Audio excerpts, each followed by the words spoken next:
el hecho de tú salir a la calle como scout internacional hoy en día y tener que jautear 5 clases diferentes no es organizado. Eso es comenzando con niños de ¿cuándo? De 12 años. 12 a 13 años. Wow. ¿Eso está bien o mal? Para mí está mal.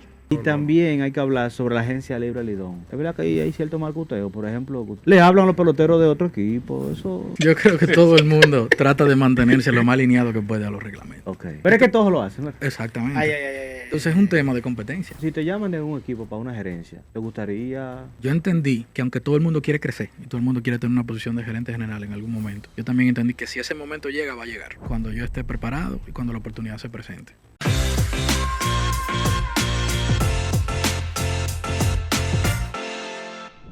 Saludos amigos, bienvenidos a otra entrega, un nuevo episodio de este Su Diamante, el podcast.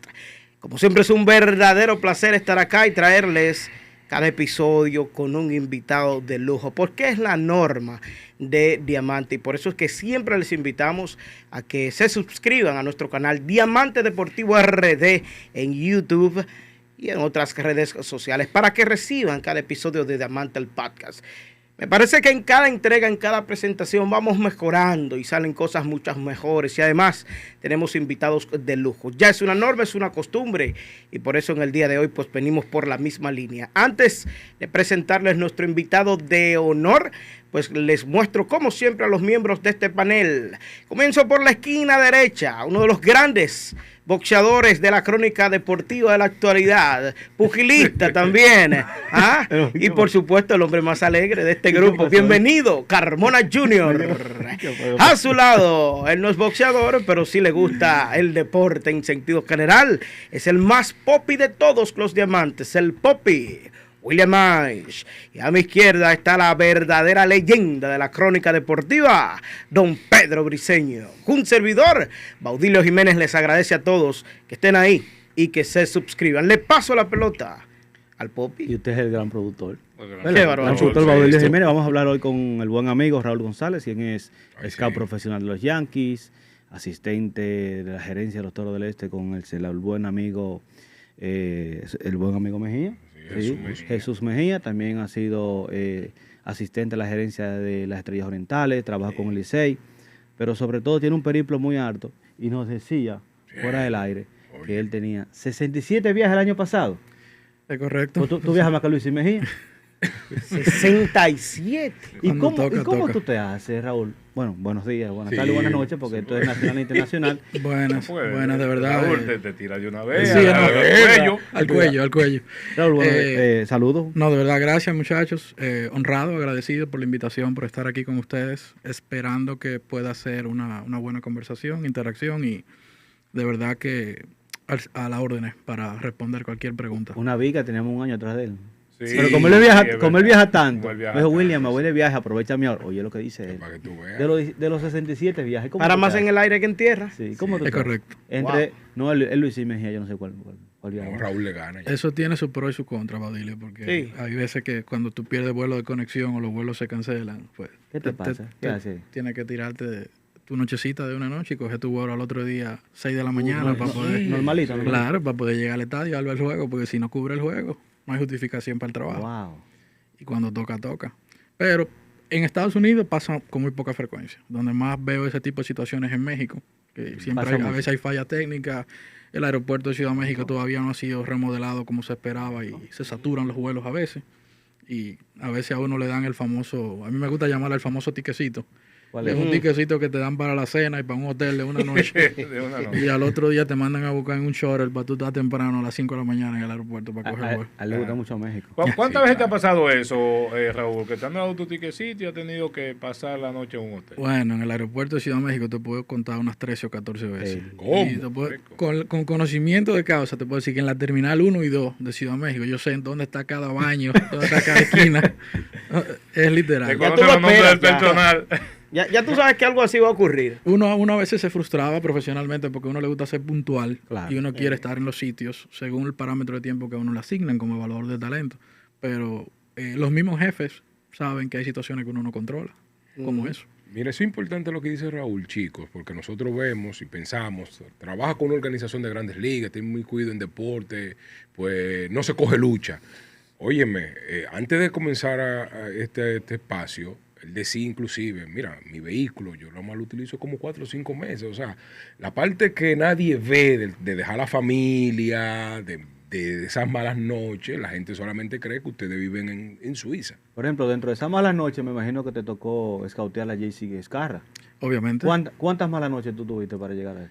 Bueno, ese periplo comenzó en el 2023 en North Carolina. Oigan bien. Viéndolo en la Atlantic League. Él estaba jugando con el equipo de Gastonia Honey Tú Hunters. lo descubriste. Exacto.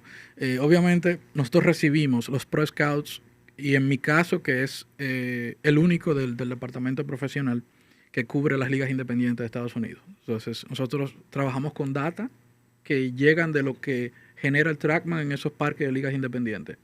Posteriormente a eso, uno o varios analistas de la gerencia identifican parámetros positivos o negativos en la data. Te pasan nombres. Tu trabajo es ir a ver esos nombres y determinar cuál de esos nombres, en base a tu reporte de escauteo, machea con lo que dice la data. Entonces ya ahí comienza un proceso de seguimiento, donde luego de tú identificar con un reporte de escauteo escrito en el sistema, tú tienes que trabajar con el make-up y la personalidad del jugador. Carácter. Este jugador está hecho para ser Yankee o este jugador no va a aguantar las luces en Nueva York. Habla eso más en español, porque ¿cómo? Qué bueno que menciones eso, Oye, porque hay gente que no cree en eso de que los mercados grandes, y cuando hablamos de Yankee, hablamos de un nivel incluso superior, donde no todo el mundo ha podido. Háblale eso claro, sí, eso que dice Baudilio. No todo el mundo ha podido, y te puedo ser sincero, parte del trabajo, y esto ya lo he comentado con William fuera del aire en el pasado, parte del gran trabajo que me toca realizar con la gerencia de Nueva York es servir como un enlace directo para verificar cuáles son las personalidades y los caracteres de ciertos jugadores que vienen del mercado internacional. Eso nadie lo ha dicho aquí. ¿Por qué? Porque son jugadores que vienen de este mercado, República Dominicana, Venezuela, México, Panamá. Cuando llegan a ligas menores, no hay un trayecto claro de quiénes son esos jugadores. Tú necesitas saber qué hay dentro del jugador para tú saber si el jugador se puede poner la raya o no se la puede poner. Exactamente. O sea, entonces, tú eres un psicólogo prácticamente. Me ha tocado tomar cursos porque es parte de la preparación del trabajo. Hay una capacitación constante que uno tiene que tener para uno poder cumplir con las funciones que le asignan. Y, bueno, no tengo que decirle a ustedes, hay de ti el día que tú quieras negártele a un gringo que tú no vas a coger un curso que te mandan a coger. O sea, son cosas que básicamente te la dejan caer, como decimos nosotros en Latinoamérica. Pero es básicamente decirte, mira, queremos que tú hagas esto para que te sigas capacitando en el rol en que tú estás. Tienes que hacerlo y tienes que cumplirlo, porque al final del día tú buscas la manera de cómo sacarle mayor preparación a eso. Entonces, ya volviendo al tema de Escarra, que fue tu pregunta inicial, Jay-Z sabía muy bien lo que quería.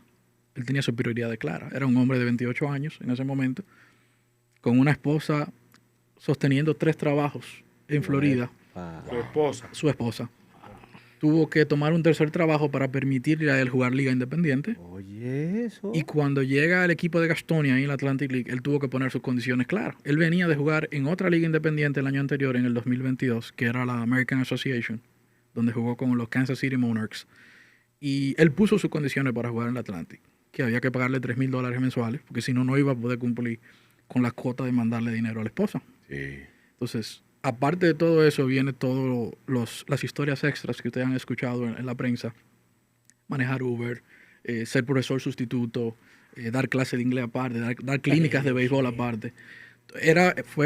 Literalmente fue todo eso fue antes. Sí, todo eso fue antes de esa temporada de Liga Independiente. Y obviamente ya llega el tiempo donde él tiene aproximadamente 2 meses en la Liga Independiente, con un OPS superior a los 1,000 puntos, poniendo unos números destacables en toda la parte ofensiva, que echando, jugando right field, jugando primera base. Recuerdo que me escribió en uno de esos días, entrando junio del 2023, y me dice, oye, soy el mejor pelotero de la liga, nadie me firma, nadie me llama, nadie me mira. O sea, así te escribió. Sí.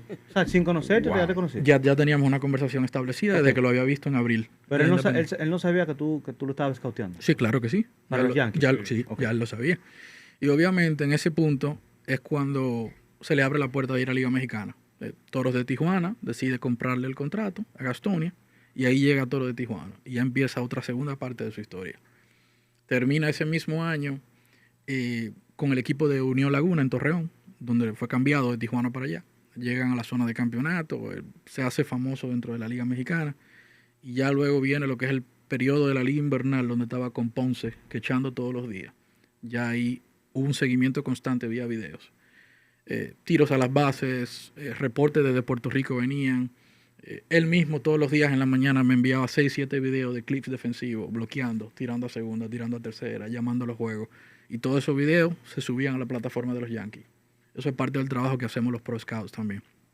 Entonces, nos mantuvimos ahí en seguimiento. Ya lo que yo llamo ese paso final, la catapulta final, fue ese juego de estrellas que hubo en el Estadio Cibao entre la selección de la Liga Invernal de Puerto Rico y la selección de Lidón. JC que echó 7 de los 9 innings ese día, Santiago. Fui a verlo, estaba ahí detrás de home. Y tomé videos de lado, tomé videos del swing, hablé con él un poquito después del juego. Y ya un mes después fue cuando lo firmamos con el contrato de Liga Menor, invitación a entrenamiento. Y ahí ya comenzó la historia. Wow. Para los que dicen que es fácil. Raúl, ¿qué tiempo pasó entre el momento en que él te llama, que te dice, mira, tengo tales números, tales estadísticas, nadie me ve? ¿Qué tiempo pasó entre ese tiempo en que él te llama y el momento en que se produce la firma con los Yankees? De 15 a 16 meses. ¿Y por qué tanto? Hay veces que no hay cupo en los rotes de ligas menores. Y si aparece un spot o un lugar en un rote de ligas menor, normalmente se lo dan a un jugador joven en edad, que ellos entienden que todavía puede tener upside o potencial de desarrollo. Entonces, él estaba frenado por eso. Él tenía que obligatoriamente ser un pelotero firmado antes de temporada, así como le pasó. Que se presentara un cupo para un catcher y que lo aceptara. Eso fue parte importante también de la negociación con él. La negociación con su agente y con él no tuvo ningún tipo de pretextos. Mira, tenemos un cupo en AA. Ok, lo tomamos. Wow. Mira, no te aseguramos invitación a entrenamiento de Grandes Ligas, pero vamos a intentar. Ok, lo tomamos. Lo que tenemos para ti de salario es esto. Ok, lo tomamos. Cuando tú llegas y tú interactúas con una gerencia como la de los Yankees, y ellos ven que tú no tienes ego y que tú lo que estás buscando es una oportunidad, eso te abre la puerta mucho más rápido. Y todo eso fueron factores aleatorios que predominaron en ese proceso. Pero está ese elemento que acabas de señalar, me parece bastante interesante, pero entre otras cosas que tal vez ustedes juzguen, entiendo, es cómo va el jugador a soportar la prensa de Nueva York, que es de las más complicadas, la fanaticada de los Yankees de Nueva York y no sé cuáles otros. Cuéntame sobre eso. Esos factores todos forman parte de una cualidad que nosotros llamamos make-up en inglés. Okay. La manera más fácil de traducir eso al español sería personalidad. Muchas veces la gente usa personality y personalidad, pero el make-up engloba lo que es carácter, actitud, manejo de la adrenalina, manejo de las emociones, cómo se comporta en el clubhouse, cómo responde ante la presión. Todo eso son características que engloba el concepto de make-up. Entonces, todos esos filtros, a la hora que tú vas a poner un reporte y vas a recomendar un pelotero a la organización, todos esos filtros tienen que estar chequeados. Porque todos esos filtros te van en cualquier llamada de Zoom que se produzca con el front office y te quieran preguntar, ¿recomendaste tal jugador? ¿Estás seguro que lo quieres firmar? Esos filtros tienen que estar chequeados. Porque si recomendaste a un jugador que llegó a ligas menores y lo primero que hizo fue causar baja por indisciplina o causar algún tipo de disturbio, pues tú sabes que tu trabajo está en la línea. Esto es un trabajo de resultado. Wow. Así como el de los peloteros, el de nosotros como resultado. Mucho más del lado profesional. Porque estamos evaluando hombres ya. Jugadores ya desarrollados. En el caso de JC, por ejemplo, ya venía de ser release de Baltimore. Tuvo con los Orioles de Baltimore de 3 a 4 años en ligas menores. Nunca lo vieron como un receptor, no le dieron la oportunidad de quechar. Lo tenían literalmente como un primera base, bate zurdo solamente. Y por eso lo dejan libre, que no le vieron valor. Entonces, ya cuando tú estás evaluando jugadores de 22 a 30 años, el parámetro se cierra. Tienes que estar mucho más certero de qué tú estás recomendando. Y tener en pleno conocimiento a qué organización tú le estás recomendando. Porque todo depende de qué logo tú tengas en tu camisa. Hay organizaciones que tienen parámetros diferentes de escauteo. Y hay organizaciones que no son tan rigurosas a la hora de firmar un jugador. Pero el jugador que es un 50 en la escala del 20 al 80 en los Yankees, puede ser que en otro equipo sea un 60 o un 55. Okay. O sea, mencionaste una palabra que es de donde iba, riguroso. ¿Son los Yankees el equipo más riguroso en su proceso de firma? ¿El filtro es un poco más exigente que quizás los otros 29 equipos? De antemano te diría que sí. No conozco, obviamente, el sistema de muchas de las otras organizaciones, porque solamente he elaborado para 2 organizaciones de Grandes Ligas. Pero te puedo decir que hay muchas organizaciones allá afuera que son competencia hoy en día y que han sido exitosas, como el parámetro de los Dodgers, porque están más abiertos a mejorar al pelotero. Okay. En los Yankees, muchas veces ya ellos quieren que el pelotero esté mejorado y que lo que haya que pulirle sea ciertos detalles, porque quieren, en esos peloteros profesionales de esas edades, quieren impacto a corto término. No quieren firmar un pelotero de 28 o 30 años para verlo 2 años en Liga Menor y ver si después al tercer año hace un impacto en Grandes Ligas. Un producto más terminado. Exacto. ¿Qué fue lo que pasó con Ezcarra? Fue literalmente 1 año en Ligas Menores nada más. El mismo 2024 que se firma, AA, AAA, y llega a septiembre, donde él lo suben a AAA. Otro factor que se destacó en ese proceso de él, le tocó que echarle 2 aperturas de rehabilitación en AA a Jerry Cole. Jerry Cole vuelve de su apertura de sus 2 aperturas de rehabilitación y lo primero que hace ahí donde Aaron Boone y habla de Ezcarra. Entonces, esas son cosas que la gente no la maneja porque no se saben afuera. Claro. Pero todo eso influye. Cuando un caballo habla por ti, ya tú vas ganando puntos allá arriba. Entonces, en la AA él no batió. Sin embargo, logró convertirse en el mejor receptor defensivo en todo el circuito AA en ese año, en el 24. Cuando llega a AAA con Scranton, nuestra sucursal AAA, mantiene los parámetros defensivos en el top 3 de toda la AAA, pero también viene y batea por encima de 300. El poder empieza a salir del bate zurdo.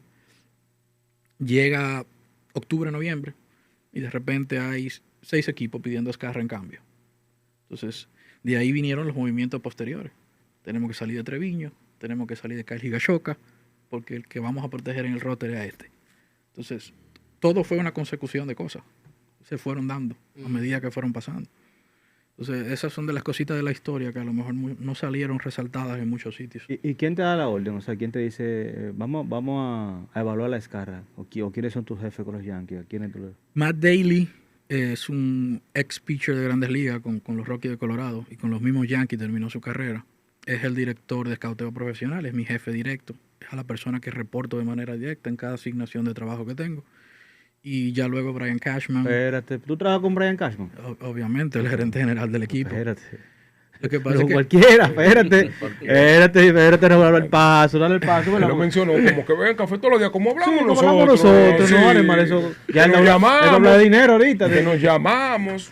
Sí. O sea, ¿tú hablas con Cashman de vez en cuando? Sí, claro que sí. Espérate. Por ejemplo, el viaje que te dije que tengo ahora el lunes es a reportar a Spring Training para las reuniones del departamento. O sea, él participa el primer día completo con nosotros en las reuniones, tiene interacciones con nosotros. ¿Tú dices que es lo que, Iván? No le gusta mucho hablar español, pero sí. ¿Él lo pica un poquito? Ciertas palabritas. Sí. Hola, ¿cómo está? Ese tipo de cosas. Y le gusta decirle hermano a la gente a veces. ¿El pelotero dominicano le gusta? Sí.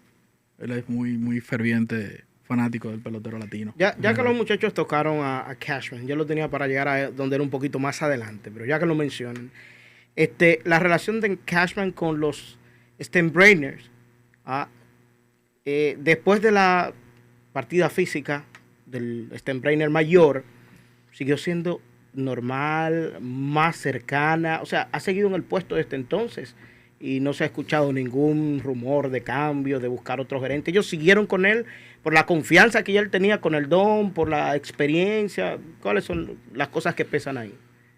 Yo, honestamente, desde adentro como empleado, esas son informaciones que a nosotros literalmente no se nos dice. Ya eso pertenece a lo que es una cúpula mayor. Uh-huh. Pero lo que sí te puedo decir es que ahí todo el mundo es familia. En la organización, cuando tú perteneces y tú enseñas que tú tienes un valor laboral como empleado, te dan la opción de terminar tu carrera ahí por siempre. De ahí sale el que se quiere ir. Es muy difícil que de una organización donde la consistencia laboral predomine. Porque hay una serie de factores que influyen. Nosotros manejamos una plataforma de datos, un sistema de datos, a los cuales solo tenemos acceso los empleados. Pero dentro de los empleados de los Yankees, hay diferentes login o diferentes accesos que te dan acceso a diferentes tipos de data, según el departamento que tú pertenezcas. Y según qué tan alto o a qué personalidades de operaciones de béisbol tú tengas acceso. O sea, obviamente, el acceso que yo tengo a nuestro sistema no es el mismo acceso que tiene un scout de área en República Dominicana. El tuyo más avanzado. Exacto, porque ya se enfoca más en la parte profesional. Ya se enfoca más en ver data de Grandes Ligas, en ver diferentes ángulos de video de Grandes Ligas. Entonces, por ejemplo, el del scout internacional, que está scouteando un área aquí, tiene que ir a subir videos, ir a escribir reportes, ir a suministrar información y nutrirse de cualquier cosa que en el pasado se haya puesto sobre X o Y pelotero en el sistema. Los accesos varían mucho.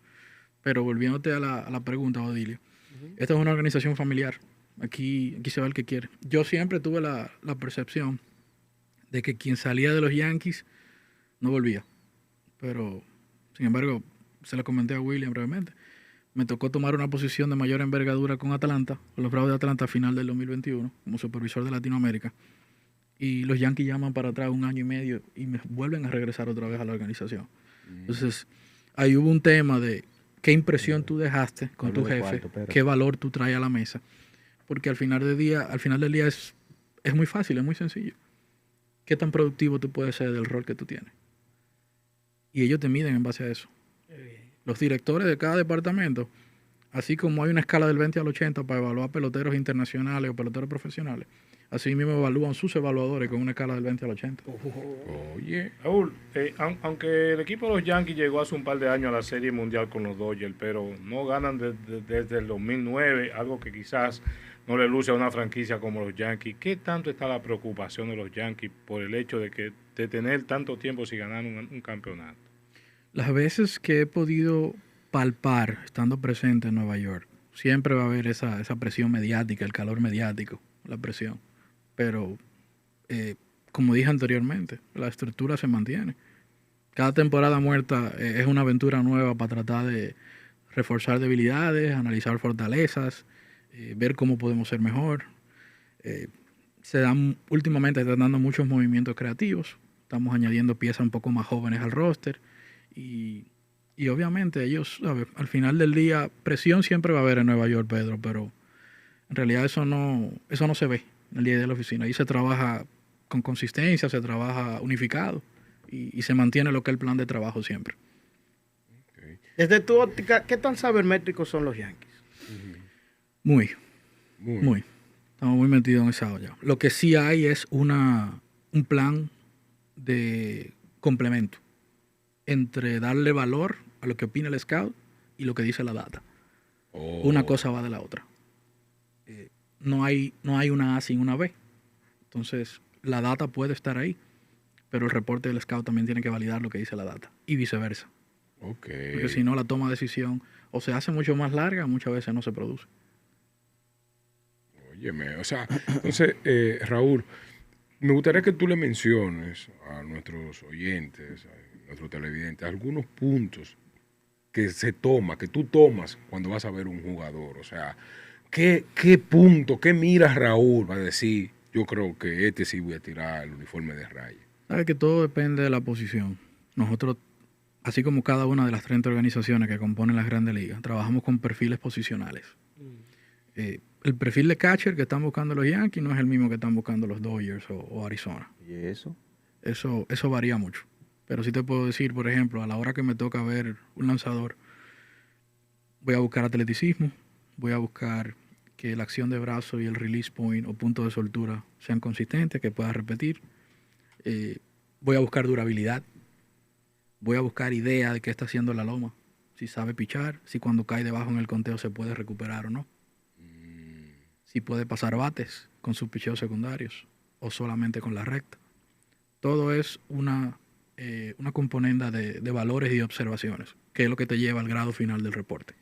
Raúl, tú has hablado muy bien de JC Escarra, todo el mundo ya lo conoce, la historia bien bonita. Tú has dado más luz. Obviamente tú fuiste que lo scouteaste y eso para los Yankees. ¿Qué otros peloteros tú has scouteado y que ha llegado a grandes ligas? ¿Y qué otro pelotero también tú lo has scouteado para que esté aquí con las estrellas, con los toros? Habla un poco sobre eso, ese bagaje tuyo. Bueno, eso se remonta.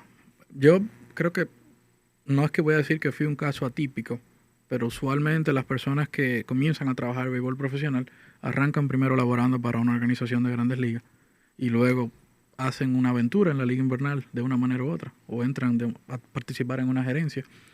Yo comencé en la liga invernal con 19 años. ¿Con el Licey? Con el Licey, a trabajar en capacidad de pasante con Fernán Ravelo y Francisco Busto. Y ahí fueron mis primeros pasos en operaciones de béisbol. Y luego de esa primera... Pero ahí tú la llevas y traes, mandadito, ¿verdad? Efectivamente. Claro. Como dice Aroboy. Qué barbaridad. Sí, como dice Aroboy. Como dice el famoso Aroboy Santana, así mismo, lleva y trae. O Betty Dile, como la palabra que él usa mucho. Pero ya luego de ahí, en el 2008, es cuando comienzo con las Estrellas Orientales, que fue un proceso de 10 años de aprendizaje, desarrollo, diferentes posiciones, asistente de operaciones, asistente al gerente general, director de operaciones al final. Y ya ahí hubo más acceso a contrataciones.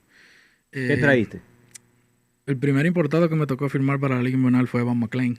Epa. Y en el 2008 vino por recomendación de un pitching coach que fue longevo en esta liga por muchos años, Mark Brewer, que todavía está en béisbol profesional hoy en día. Es una persona con la que tengo una gran amistad y una relación de mentoría permanente de por vida. Entonces, ya luego de ahí, a través de los años trabajando, vinieron los Chris Davis, los Jeff Frazier, Tyler White, que fue MVP en la liga. De Houston, peloterazo en ese entonces. Jim Choi en su momento, que fue bajo la gerencia de José Serra. Grandote. Todd Linden en el 2012. Hubo muchos peloteros de verdad que fueron de renombre para el equipo, recuerdo, en esos 10 años. Ya en tiempos recientes... ¿Corbett es tuyo? Joe Corbett, cerrador de los Toros. Que baile. Eso ya vino en tiempos recientes con Jesús Mejía. Los últimos 6 años, de manera consecutiva, he sido asistente especial de Jesús Mejía 3 años en los Gigantes del Cibao, los últimos 3 años en Toro del Este, ayudándolo específicamente con lo que es eso, reclutamiento y contratación de jugadores importados, firma de agentes libres nativos. El caso que mencionaba William de Joe Corbett, eso fue precisamente haciendo chequeo en las ligas independientes de Estados Unidos. Joe estaba lanzando con el equipo de Cleburne en la American Association y ahí lo identificamos, establecimos una relación de comunicación, se le siguió dando seguimiento. Eso fue en el 2023. Ese año él fue con Charros de Jalisco a la Liga Invernal de México. Ya tenían compromiso con ellos, pero ya los últimos 2 inviernos ha estado con nosotros en Toro del Este y de verdad que ha sido uno de esos, creo que de los relevistas más consistentes que he visto en la liga los últimos años. Troy Johnston también lo traes. Sí, Troy Johnston, muy buena relación, una relación de amistad con Troy, ya de varios años. Es un jugador que de verdad que disfruta mucho venir a República Dominicana. Pero no me dijiste también en Grandes Ligas, ¿qué otro pelotero tú costeaste y que lo llevaste? Del lado internacional amateur, sí, del lado internacional amateur, sí, como scout de área, ahí Blas Castaño fue un lanzador derecho que debutó con Seattle en Grandes Ligas el año pasado. Fue una firma de $10,000 allá en la zona este del país, en San Pedro. Blas es originario de Moca, pero participaba en una academia independiente en San Pedro de Macorís y ahí lo identificamos, lo llevamos a la academia, a un proceso de evaluación y el director dio la luz verde para que lo firmáramos. El otro caso es el de Jared Serna, que fue un prospecto mexicano, también otra firma de $10,000, ya mientras estuvimos viviendo en México en el 19. Jared no ha hecho su debut en Grandes Ligas todavía, pero está en el roster de 40 Men con los Marlins. Fue pieza fundamental en el cambio que hicimos reciente por Josh Chisholm de Yankees a Marlins. Pero de lo que más me quilla es... Sí. Raúl, ¿cómo están los Yankees? ¿Qué ha pasado básicamente? Jason Domínguez jugó mucho con los Yankees el año pasado, pero es una firma cara, costosa, del 2019 y no me falla la memoria. También recuerdo a Roderick Arias para corto de San Pedro, que también firmó hace un buen tiempo, pero como que su avance como que ha sido como un poco limitado. ¿Qué ha pasado principalmente con estos 2 peloteros? Mira, el caso de Domínguez, yo creo que ha habido más que todo, el primer año cuando subió a Grande Liga, que subió con un impacto importante en corto plazo, la salud no lo ayudó porque inmediatamente vino una lesión que luego le costó gran parte del año siguiente. Y la realidad es que yo no sé si él ha podido recuperar su confianza otra vez, de lo que él es como pelotero. O sea, todo el mundo sabe que él es un pelotero de 5 herramientas, es un jugador que se ha destacado en Grande Liga por su velocidad, en el corto tiempo que lleva arriba en el show, pero él necesita tiempo de juego para poder poner esas herramientas en juego. Es la única forma que él va a madurar como jugador. Que entiendo que fue parte esencial de la iniciativa de la organización de pedirle que viniera a jugar con el escogido este año. Yo creo que esperaba que él iba a tener una participación un poco más amplia, pero entiendo que hubo situaciones de por medio y él cumplió la fecha que le pidieron. El caso de Roderick Arias, Me tocó escautear a Roderick con 13, 14 años en San Pedro de Macorís. Él pertenecía a la Academia de Paulino Sports. Y ya yo no estaba en el país cuando se acordó. Verbalmente ya me había ido a México. Pero Roderick fue igual. Fue firmado como un pelotero de 5 herramientas. Entiendo que ha habido un poquito de bloqueo en la parte física. Creo que se puso un poco más fuerte de la cuenta. A decirlo así. Sigue siendo un prospecto de la posición número 6. Sigue teniendo un potencial inmensamente alto. O sea que creo que este año, el año 2026, va a ser un año clave para su desarrollo. Qué bien. Pues ahora, de cara al proceso de firmas internacionales, circuló mucho y generó mucho rumor que los Yankees, los Cashman, se pronuncia como que iban a apretar un poquito la llave ahí. Ese cambio así tan repentino a la gente le sorprendió mucho por la organización que son los Yankees de Nueva York. Hubo un cambio en la organización. Sé que recientemente nombramos a un nuevo director internacional, a Mario Garza, que sé que ya está trabajando de inmediato. Y entiendo que durante los últimos 5 o 6 años hubo un poco de preocupación de parte interna de la organización de que a lo mejor no estaban viendo la cantidad de talento que estaban esperando, según la inversión que estábamos haciendo en Latinoamérica. Y obviamente son decisiones difíciles. En una organización como esta, como lo mencionaste, bienvenido, es algo que se ve muy poco. Se ve muy poco en el mercado internacional. Pero uno siempre confía de que cuando se toman esas decisiones es buscando una reacción, a ver cómo podemos de manera positiva poner a la organización otra vez entre los principales sistemas de talento de ligas menores. ¿Tú ves propicio, Raúl, la implementación de un draft acá en el país? Sí, definitivamente. Definitivamente. Sí, definitivamente. Se necesita para reorganizar el sistema, se necesita para establecer prioridades. El hecho de tú salir a la calle como scout internacional hoy en día y tener que scoutear 5 clases diferentes no es organizado. Espérate, tú que escauteas clases más adelante. Claro. Estamos hablando de, por ejemplo, el año que viene, el 2027. Tú vas a escautear 2028, 29, 30. Obvio. Ya hay eventos para todo ese tipo de clases organizados en las academias privadas del país. Hay showcases organizados para todo eso. Eso comenzando con niños de ¿cuándo? ¿De 12 años? 12 a 13 años. ¿Eso está bien o mal? Para mí está mal. Pero obviamente no ha habido regularización para implementar. Y yo entiendo que el draft es algo que puede crear un orden de manera inmediata en ese sistema. No estamos ordenados. Hay una desorganización. Sí, claro que sí. ¿Por qué? Desde tu punto de vista. ¿Qué tú entiendes que hay que hacer para ordenar eso, que las cosas se mejoren? El tema es que si tú tratas de implementar algún tipo de reglamento en el país, siempre van a buscar la manera de buscarles atajos a las cosas. Claro. Entonces, tú tienes que ser muy delicado en cómo lo haces. Pero lo único que te va a garantizar a ti de que tú vas a escautear una clase tiempo a tiempo es un draft, es un sorteo de jugadores. Y eso es algo que tiene que venir eventualmente para buscar orden. Wow. Raúl, por ejemplo, ¿cómo ustedes en una semana pueden escautear una clase 12, 13 años y en la siguiente semana quizás escautear jóvenes 15, 16, 17 que no hayan firmado en enero 15? O sea, ¿cómo ustedes se le ingenian para hacer eso? Unos niños y uno ya jovencito, ya entrando ya en la edad de hombre. Primero que todo, sabes que, como le comenté al inicio de la entrevista, los últimos 5 años, 4 o 5 años me he dedicado a la parte profesional. He estado bien alejado de lo que es esa parte internacional amateur. En los primeros años que lo hice y los 2 años que tuve con los Bravos de Atlanta, que también me tocó hacer internacional amateur, sí te puedo decir que el cambio de chip es casi automático. Porque si tú no lo haces así, puede ser que te pierda un pelotero de talento. Pero es complicado. Porque es que tú no le estás dando prioridad a un año, a una clase. Entonces tú tienes que adelantarte y así mismo al otro día venir para atrás otra vez. O sea, hay días que, por ejemplo, tú vas a escautear y estás enfocado en ver peloteros de 13, 14 años. Porque esa es la clase en la que la organización que tú representas está enfocada. Okay. Amarrar el mejor talento para esa clase. Pero a los 2 días tú recibes una llamada de tu director internacional diciéndote, mira, necesitamos 2 pitchers y un catcher para el equipo de Liga de Verano que la temporada arranca la semana que viene. Entonces tú tienes que salir a la calle a ver muchachos de 16 años, 17, 18, a ver qué te encuentras. O sea, el cambio de chip es literalmente automático. Pero hay que hacerlo porque eso es parte del trabajo del scout internacional. Vamos a recordarle a nuestra gente que tienen que suscribirse, hacerle clic a la campanita para que cada semana reciban los episodios de Diamante el Podcast por Diamante Deportivo RD en YouTube. Estamos con Raúl González, scout profesional, los Yankees de Nueva York. Y ya que los muchachos se fueron por esa línea, Raúl, aprovecho. Pedro te preguntaba sobre los más jovencitos. También te voy a preguntar sobre los más grandecitos. ¿Hasta qué momento debe alguien que juega béisbol y que sueña con firmar en algún momento insistir? ¿Hay una edad para decir, ok, no, ya yo voy a tirar esto, los guantes, el bate, ya no voy a seguir, yo no puedo?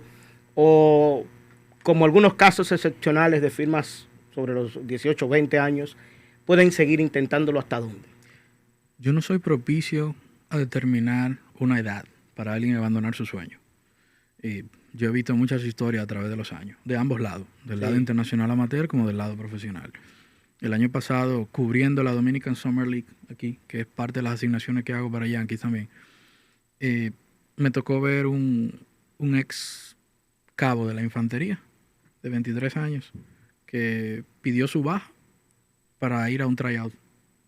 Lo firma Texas, estaba tirando 96 a 99 millas. Wow. Lo agarró el pitching coach de la academia, Alexis Candelario. Le enseñó 2 picheos secundarios y en 2 meses estaba en Estados Unidos viajando. Espérate. Y ya él tenía los últimos 2 años en la milicia. 23 años. Con 23 años lo firma. Sí, con 23 años lo firma. Van a escuchar ese nombre pronto, porque yo creo que para el año que viene va a estar en el draft de Lidón. ¿Qué? Así de rápido. Sí. ¿Cuál es el nombre? Oye. Olvidé el nombre ahora mismo, para serte sincero. Está bien, vamos a hacer la tarea. O sea, atención, servicio de inteligencia. Comiencen a trabajar. Porque él mencionando esa historia. ¿Saben qué pensé? En el endiablado, en Giancarlo Enrique. Pensé en él también. No, también nuestro amigo Candelario. Claro. Candelario. El mismo Alexis. Vino a Lidón creo que de 32 años, 29, por ahí. Él fue pick. Desde Italia. Correcto. Que fue Serra. Pick 1 de la estrella. Él fue pick 1 de la estrella. 30 y pico. En el 2017. 30 y pico, 2016. Con Serra. La edad, sí fue Serra que lo firmó. Sí, Primer pick de las estrellas. Sí, 32 años tenía. Hoy es pitching coach del equipo. Hoy es pitching coach del equipo.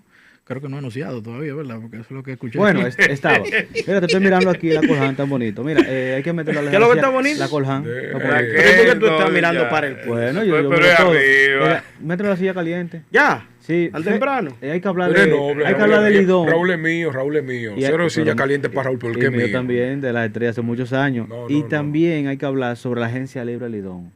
Es verdad que hay cierto marcuteo. Por ejemplo, que ustedes pues, trabajan así en operaciones de béisbol. Le hablan a los peloteros de otro equipo. Eso. Mira, honestamente, yo creo que todo el mundo trata de mantenerse lo más alineado que puede a los reglamentos. Okay. Pero es imposible. Pero sí, llega un punto, y creo que ya he escuchado autoridades y representantes de los otros equipos tocando. Pero es que todos lo hacen, ¿verdad? Exactamente. Entonces es un tema de competencia. Tú compites a la medida que tu gerente general te permita competir. Okay. Él dicta las pautas y tú te adaptas a las pautas que él dicta. Porque al final del día uno cuando es asistente, en mi rol, yo me mantengo en lineamiento de lo que Jesús Mejía quiere. Y obviamente yo sé que él tiene mi espalda y sé que él cuando da una orden es porque está seguro de eso. Óyeme. Raúl. Y no, y la cartera abierta con los toros siempre. Mira dónde llegaron. Eso es lo que se ha visto. Llegaron a la final. ¿Qué hizo mejor a los Toros este año con relación a las temporadas pasadas? ¿Y qué pasó al final? Que ese puntillazo final de los Toros, que fue el equipo más consistente, jugando por encima de 500 cada mes. ¿Qué hizo mejor a los Toros este año? Integración temprano de varias figuras. De la Cruz temprano. El cambio con las Águilas de Gilberto Celestino. Faltando muy poco para los entrenamientos, pero esas integraciones de Eloy Jiménez, Brian de la Cruz, la entrega de Jairo Muñoz, a veces jugando hasta lastimado, pero siempre dio el 100%. Pero si tengo que señalarte una característica principal de qué pasó este año en ese proceso, fue que finalmente pudimos ver los frutos de lo que ha sido una creación de una cultura nueva. Hemos estado enfocados los últimos años en identificar peloteros ganadores, peloteros con personalidad, con actitud, con carácter, porque Jesús como gerente siempre ha entendido que los resultados que se ven en el terreno comienzan en el clubhouse. Entonces, se creó una cultura de personas este año que querían estar ahí, que querían ayudar al equipo a ganar y que no iba a haber ningún día donde ellos te dijeran que no. Siempre iba a haber un sí. Eso se notaba, ¿eh? Y entonces la entrega, cuando comenzaba ahí en el Clubhouse, de la forma como esos jugadores se aglutinaban, oraban antes de las prácticas, oraban después de los juegos, ganáramos o perdiéramos los partidos. La integración en las prácticas, la camaradería. Había una identificación con una causa. Ganar. Tú mencionas eso y recuerdo y pienso, porque es algo que noté en Rudy Martin Jr. Yo lo vi atrapando algunos batazos y corriendo, pero poniéndole como todo lo que él podía dar, un extra, con una entrega total por el equipo. Rudy fue un pelotero que precisamente se trajo, no solamente por su velocidad, sino por el perfil que tenía. Ustedes conocen mucho esa figura, ese concepto de cuando tú ves un pelotero que está hecho para el invierno. Sí. Es un pelotero que consiste en hacer contacto, en poner la bola en juego, en crear situaciones. Rudy es ese tipo de pelotero. Y Rudy comenzó el año 2025 jugando para Toros de Tijuana. Lo evaluamos en un torneo de pretemporada en La Paz, Baja California. Y venía de tener buena actuación con Tomateros de Culiacán el invierno anterior, donde fue de los mejores jugadores de la liga. Su background, su currículum hablaba por él. Y fue un compromiso temprano. Porque si algo te puedo decir aquí de Jesús Mejía como gerente general es que él, a la hora de tú ponerle convicción y ponerle algo sobre la mesa, él no titubea para darte el sí. Qué bien. Ahí mismo, Raúl, algo que no se me vaya. Estos 4 fantásticos que tuve aquí durante la final, uno inquieto dijo, y volverán a topar los Toros con este núcleo que ellos conformaron, volverán a tener ese plantel que dio agua a beber. Tienen un compromiso grande, Raúl, de cara a la venidera temporada, por donde llegaron y por lo que hicieron. Ojalá esa cultura pueda mantenerse. Sí, mira, como lo dijiste al final de tu pregunta, lo principal es eso, mantener la cultura y mantener la identificación con la causa. Que los objetivos se mantengan igual en lo que queremos, y es algo en lo que Jesús trabaja día y noche en eso. La comunicación de él con sus peloteros nativos es algo vital para él y algo consistente. Él nunca suelta eso durante el año entero. Entonces, que si vamos a poder ver el mismo núcleo que juntamos este año, es una pregunta a largo plazo. Estamos comenzando el año 2026 y vamos a ver cómo se mueven las piezas este año, dónde termina cada quien. Pero obviamente se va a trabajar para que la estructura que terminó con el equipo sea la misma que esté el año próximo. ¿Cómo ves, Raúl, la liga? En algún momento tú vas a ser gerente, eso lo entiendo así. Sí, no, pero ¿qué hay que hacer? La tiene, Raúl. ¿Cómo ves la liga?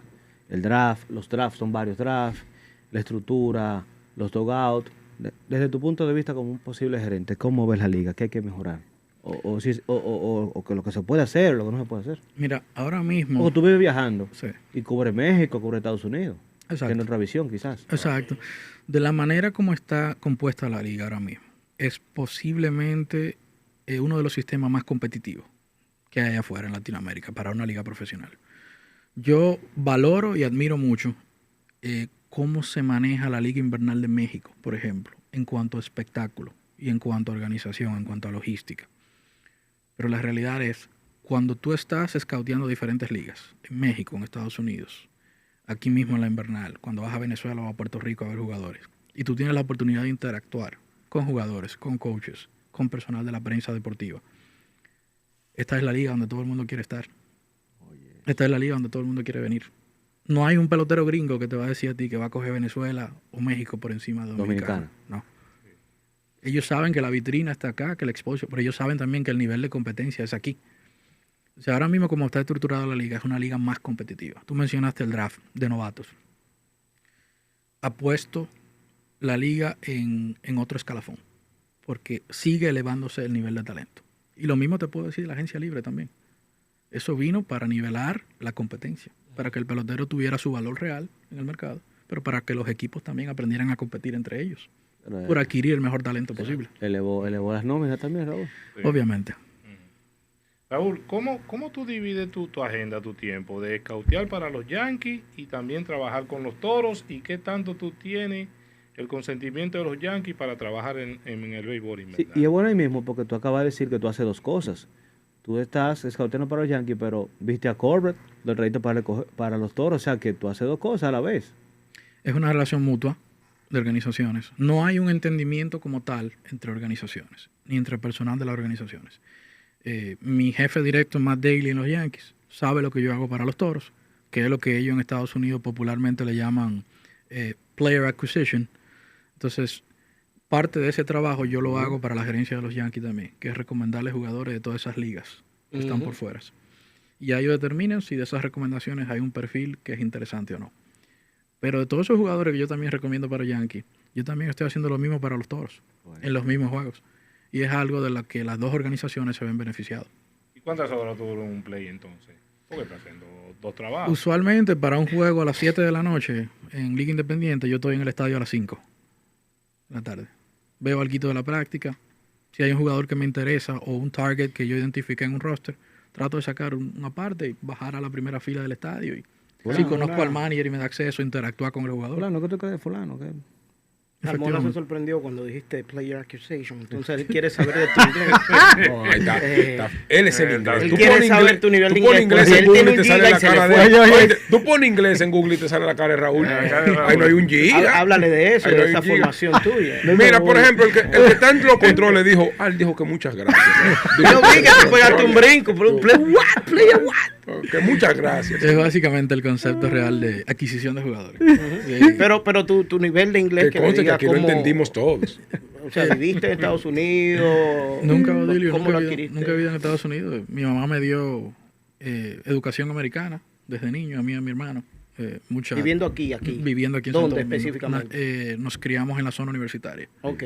Y era básicamente televisión en inglés, dominico-americano, tutorías personales. Ella siempre fue muy estricta con lo que ella quería para sus 2 hijos. Una gringa.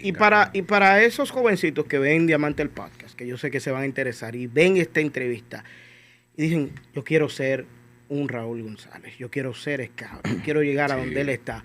¿Cuáles son los pasos que deben de dar? ¿Cómo tú te iniciaste? ¿Cómo entraste en este mundo? ¿En qué momento se te despertó ese deseo por eso? Yo creo que yo siempre estuve enamorado del juego, desde niño. Pues tú eres abogado. Sí, de profesión. O sea, fui a la universidad, completé mi licenciatura en Derecho. Y hice los primeros 3 años en la Pucamaima. Y ya luego, eso fue en medio del proceso trabajando con Estrellas Orientales. Llega un momento, que estoy muy seguro que la leyenda lo va a recordar, que fue cuando el señor Mayén me asciende de puesto en las Estrellas. Don Mayén. Ya no podía estar tomando cuatrimestre en la Pucamaima todos los días, cogiendo clases de 4 a 10. Y sin decírselo a él, porque él nunca estuvo de acuerdo, hice mi traslado a Unicaribe. Y ahí me convalidaron cierta cantidad de materias, completé mi licenciatura hasta que me gradué.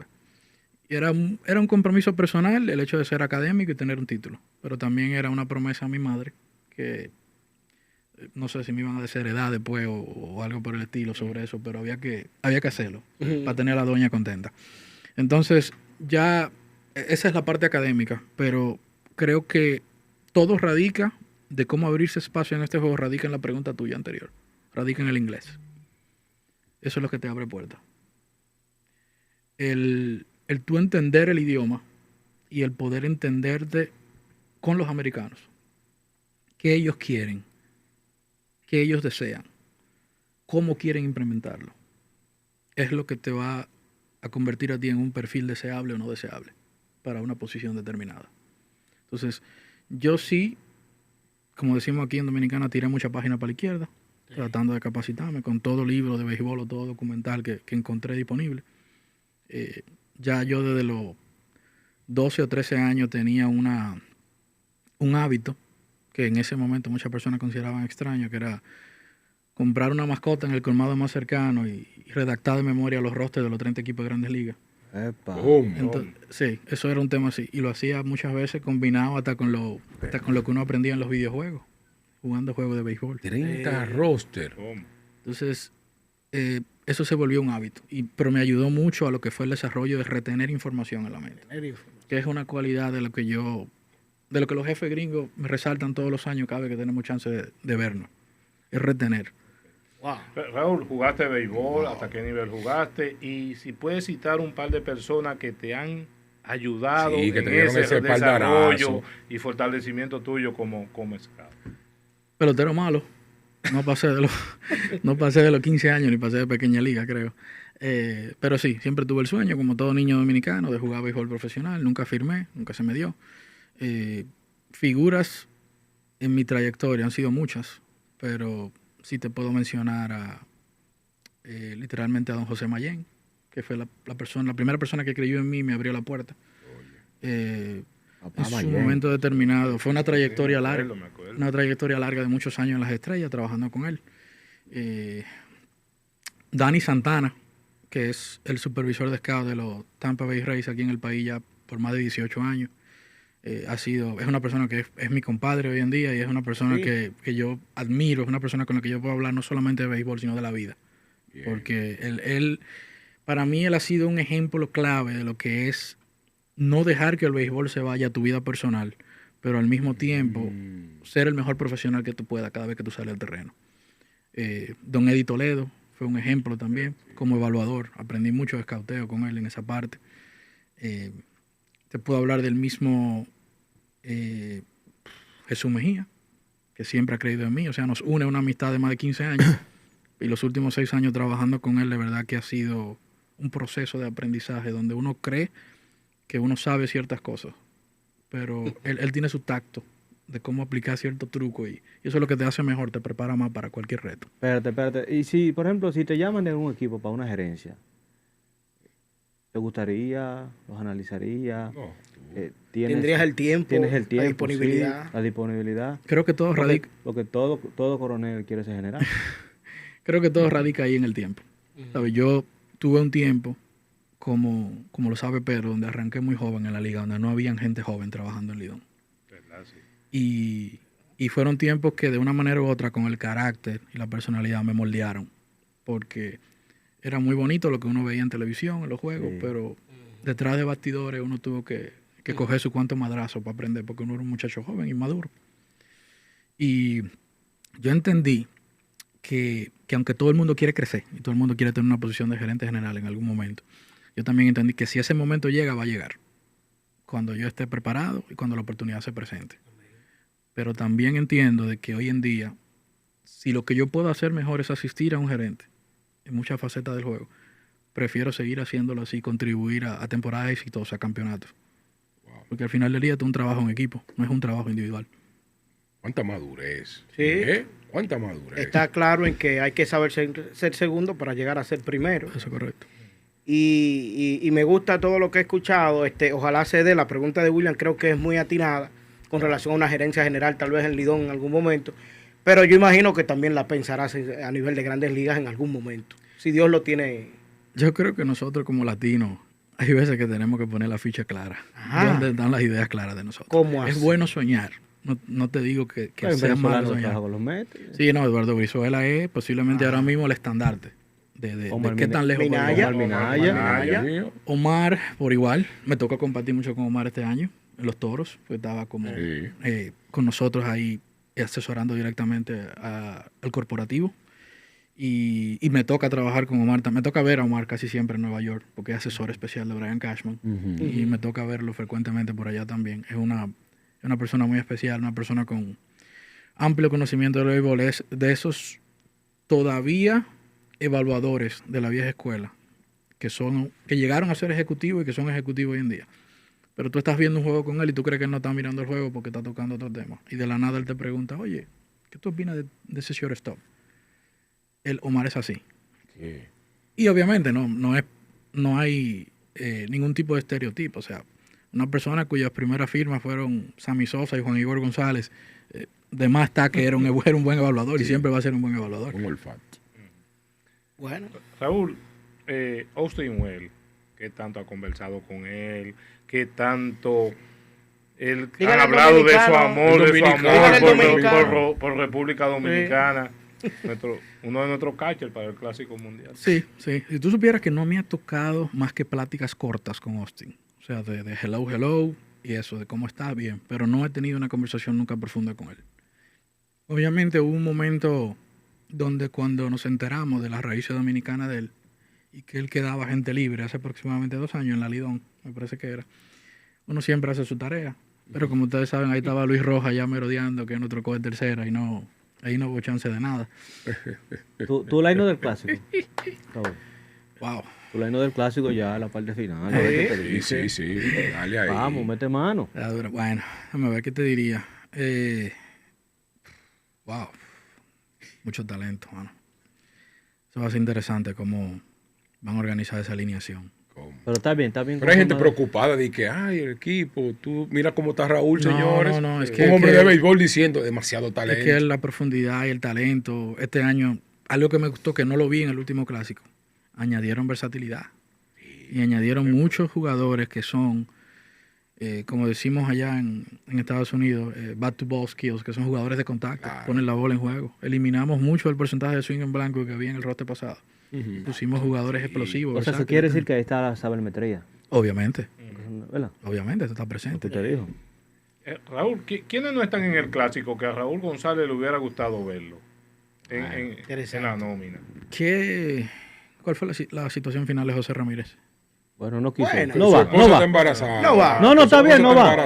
Él lo dijo él. Fue una de las cosas así. Lo dijo Nelson. Que como que el embarazo de su esposa y todo lo demás.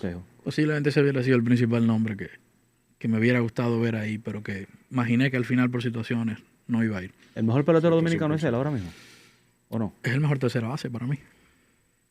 Dominicano. El mejor pelotero dominicano. Tercera base. Y el otro, el mejor para ti. Lo va a caer en gancho. Mejor pelotero dominicano al momento. Wow. Siempre vivo debatiéndome entre Fernando Tatis Jr. ¿Y quién? ¿Y quién? Julio. No sé si Julio Rodríguez. Tengo mi tema ahí. Usted sabe que cuando uno está... El productor hasta se acomodó porque yo pensé... No, le tengo una preguntita. Espérate. Me interesa saber en qué lugar queda Juan Soto. Sí. Espérate. Fueron el mejor pelotero, no el mejor bateador. Ok. Pero hay gente que dice que el mejor... Pero hay gente que dice que el mejor pelotero. Espera. Que el mejor pelotero encierra más cosas. Bueno, obviamente. Más allá de batear. Y yo, obviamente, yo aprecio y valoro, soy un tipo que lee métricas, así como leo reportes de cauteo, vi todo lo que fue el progreso en el corrido de base el año pasado con los números de la base robada de Soto, eso se valora, pero todavía hay tal componente defensivo que son cosas que yo entiendo que ponen, por ejemplo, a Tatis Jr. a otro nivel. Estoy hablando de un pelotero de 5 herramientas que pone las 5 herramientas en el juego. Raúl González... Que lo cambian de posición y ganan guante de platino. Raúl González pone por encima a Tati de Soto y de José Ramírez, que es el mío. Sí. Raúl, ¿qué hemos visto de Tati en cuanto a talento? En cuanto a porcentaje. ¿El 90% o ya hemos visto el tope de Fernando Tatis Jr.? No, yo creo que todavía... ¿Qué? Este año, el año 2026, creo que es el año clave para él de madurez. Creo que va a ser el verdadero año de explosividad. Porque ya él a veces da flashes y ha tenido siempre su tema de salud consistente. Que a veces se pierde unos juegos, que... el famoso tema del dislocamiento de hombro, que ya fue corregido porque se sometió a una operación hace un tiempo, pero creo que el año 2026 va a ser el verdadero año. Ahí mismo, Caminero, Junior Caminero. Potencial infinito. No hemos visto ni siquiera el 70% del talento de él todavía. No, espérate. Que no se ha visto el 70%. No, o sea, ese tipo va a trabajar... ¿La mete 50? ¿45? Sí. De 45 a 50 yo creo que sí que lo va a meter, pero va a haber algo con él a partir de ahora y va a ser la eficiencia defensiva. No se sorprendan verlo convirtiéndose en un defensor élite en la tercera base. Defensor élite. Claro. Porque ahí hay ética de trabajo, ahí hay make-up, ahí hay inteligencia de juego, hay anticipación, hay instintos. Hay muchas cosas que la gente... Amor por el juego. Make-up. Volviendo a la defensa y ya nos vamos, pero volviendo con Juan Soto, ¿qué tanto puede mejorar defensivamente? Porque él ha dicho que su sueño incluso es un guante de oro por encima de ser jugador más valioso. ¿Qué tanto él puede lograr? Considerando la personalidad y el carácter del cual estamos hablando, yo entiendo que él pudiera ser un defensor 55 sólido en Grandes Ligas, si se lo propone. Y yo sé que él está trabajando para eso. No me sorprendería si ese es el caso. Obviamente ahí va a haber una combinación de cuáles son los resultados que están viendo los scouts y qué dicen las métricas defensivas a final de la temporada. Pero dentro de mi ranking personal, como me preguntaron, todavía sigo teniendo gente por encima de él. Okay. Me mata si no le hago esta pregunta. Es la última, digo. Es la última. Aaron Josh, ¿comparado con quién? En todos los niveles. Aaron Josh, como bateador. Yo creo que solamente están él y Ohtani ahí en ese tope. Te estoy hablando incluyendo las grandes figuras de la historia. Por encima de Soto. Olarán, que histórico. Olarán histórico. Wow, te diría que al nivel de... Coño, no me atrevo a ponerlo al nivel de un Barry Bonds, ¿no? Porque yo no creo que vaya a haber ningún bateador como él otra vez. No creo que eso vaya a suceder. Por lo menos por ahora no. Señor. Ay, Dios mío, qué lástima que se acabó el tiempo. Sí, lamentablemente, Raúl, gracias. Gracias por venir la silla caliente, la dejó caliente. Espero que te hayas sentido cómodo aquí. Ustedes tienen una dinámica y una química aquí, está buena. Insisto, me gusta tu coljado. No, y él dijo, y él dijo, productor, conmigo. Yo pensé que le iba a decir, oye, era un bateador peligroso como mi compadre, pero mi compadre botaba. Soltaba el bate para atrás. Mira, saca ese maticos de dentro de ti hoy. Lamentablemente, señores, tenemos que concluir este episodio que ha sido realmente sabroso, como dice alguien por ahí. Hemos aprendido bastante hoy y es lo que nos gusta, aprender. Raúl, muchísimas gracias por estar con nosotros. Raúl González, scout profesional de los Yankees de Nueva York. Brian Cashman lo escucha. Sí. Eso es importante. ¿Quién? Brian Cashman. ¿No está bien ahí? Bien pronunciado. Muy bien pronunciado. Coja su giga. Él acaba de decir que muchas gracias. Las últimas palabras de Raúl de despedida. Quieren unas últimas palabras. Muchísimas gracias, ¿verdad? A todos ustedes por la invitación al cuarteto. Como le dije, me sentí, de verdad, muy, muy agradable. Tiene una dinámica, de verdad. Una viga, Raúl. Tiene una dinámica muy chula. Un año detrás de él. Gracias. Para Bienvenido Carmona Jr., William Ash, Pedro Briceño, Baudilio Jiménez, ha sido un gran placer. Disfruten este episodio una y otra vez, repítanselo, gócenselo. Pero hasta la próxima en Su Diamante, el podcast.